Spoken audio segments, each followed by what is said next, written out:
love that type of shit. Blowing him a kiss, I went into the bathroom to sort out my hygiene and start my day. 30 minutes later, and I headed for our son's room that was down the hall. We had a lovely 3-bedroom house. Well, Terrence did, and I moved in with him. "Good morning, baby boy." I swooned at the mass of curls that poked out from under his Iron Man comforter. I rubbed his curls back and kissed him on the cheeks, which effectively woke him up. "Hi, Mommy."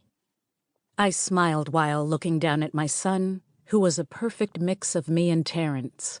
Swooping him into my arms, I carried him into the bathroom in the hall to wash him and dress him. Once I was done, we headed downstairs so I could start breakfast. I couldn't help the frown on my face when I hit the bottom step and saw that the house was now filled with Terrence's friends. If I was to hate one thing about my relationship, it would be that Terrence loved to pack all his friends into our house, and they would be there all day, making noise, smoking, and eating up our food. No matter how many times I told Terrence I didn't like it, he continued, "It's damn near the crack of dawn and they're already here."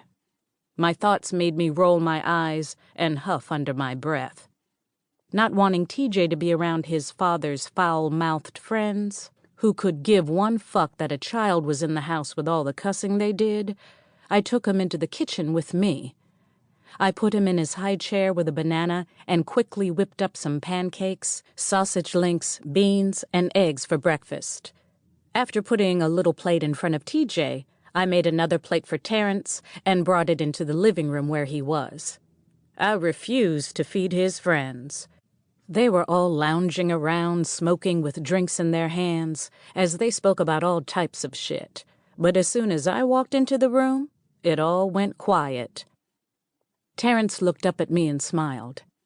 "Here's your breakfast, baby." I handed it over to him, and he thanked me. "Do me a favor, baby. Bring me and my friends some beers."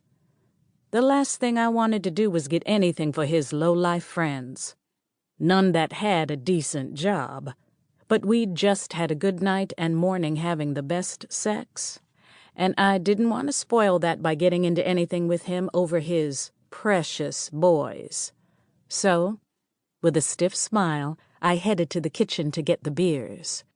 I loaded up a tray with a few bottles and went to give it to them after checking that TJ was okay.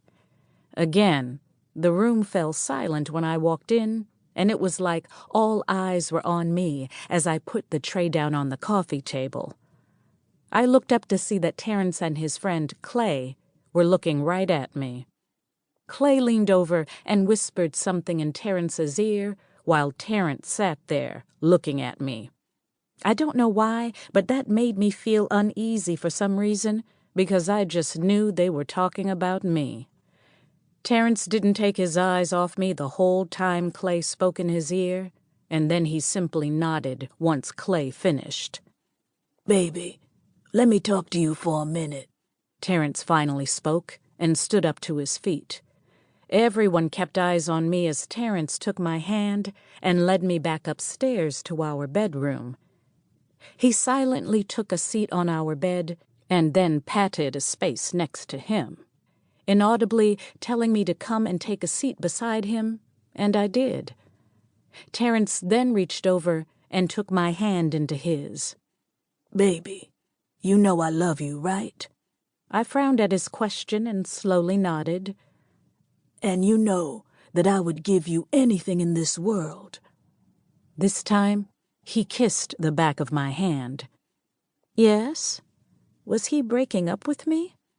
The way he was behaving had me wondering if he was preparing me for that "we can't be together" and "it's not you but me" type of talk that people gave when they were ending their relationship. "What's going on, Terrence?" My voice trembled from fear, and he sighed. "You know I've been trying my hardest to work these streets for us." I nodded as he looked away from my eyes. When I met Terrence, he was hustling in the streets. Wasn't the ideal job I wanted for my man, but it afforded us a comfortable lifestyle, and he was